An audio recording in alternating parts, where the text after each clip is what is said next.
Soy Julio Contreras, ingeniero en electrónica, estudiante de la maestría en Gerencia y Tecnología de la Información, cursando la materia Epistemología de la Información.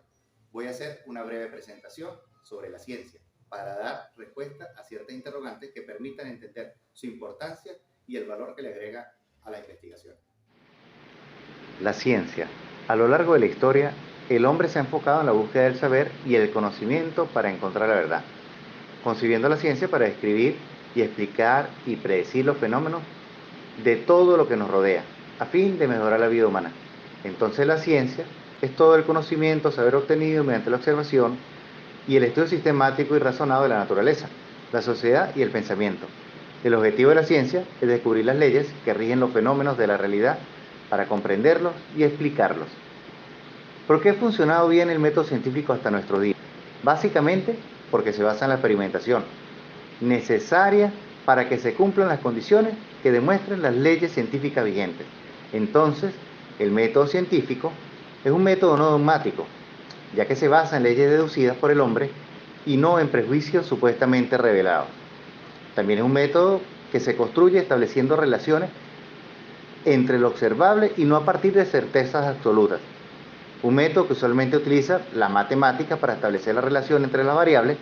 Por lo tanto, se pueden obtener leyes que constituyen la única manera de adivinar el futuro y conocer el pasado. Dos elementos fundamentales que hacen el método científico un generador de conocimiento y constructor de la ciencia son los siguientes. El método científico como tal está sustentado en dos pilares fundamentales. El primero de ellos es la reproductibilidad, es decir, la capacidad de repetir un determinado experimento en cualquier lugar y por cualquier persona.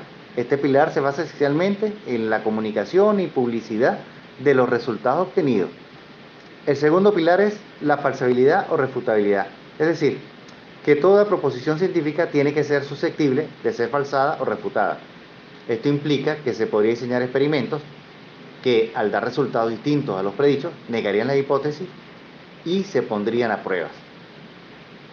¿A través de qué elementos se verifican los experimentos durante la aplicación del método científico?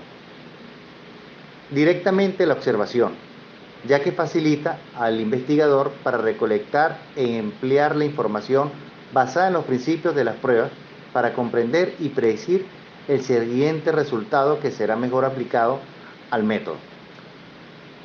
Posteriormente se planteará una hipótesis, que simplemente consiste en una suposición de algo que podría ser posible o no.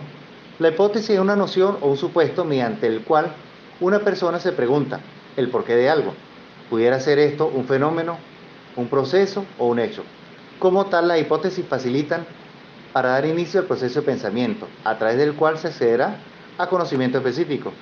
La hipótesis entonces viene a ser parte de un lenguaje cotidiano para manifestar conjeturas o suposiciones de lo que nos planteamos en la vida a diario.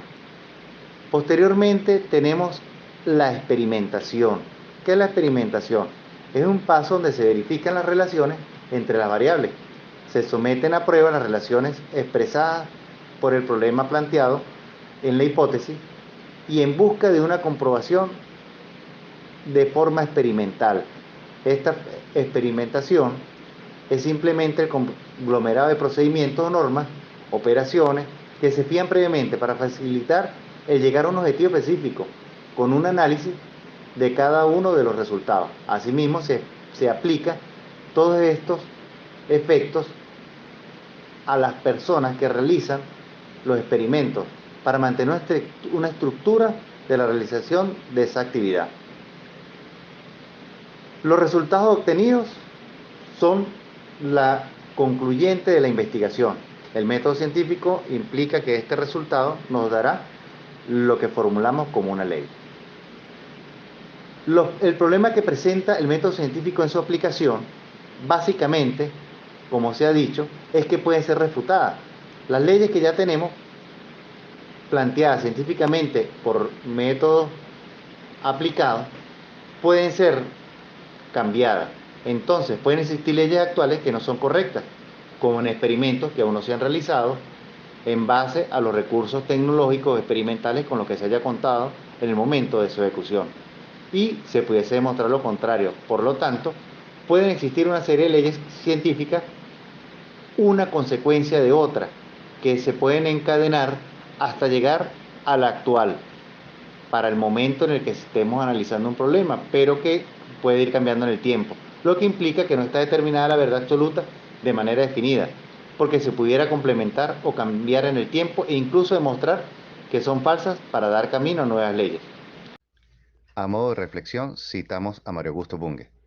Un mundo le es dado al hombre. Su gloria no es soportar o despreciar este mundo, sino enriquecerlo, construyendo otros universos.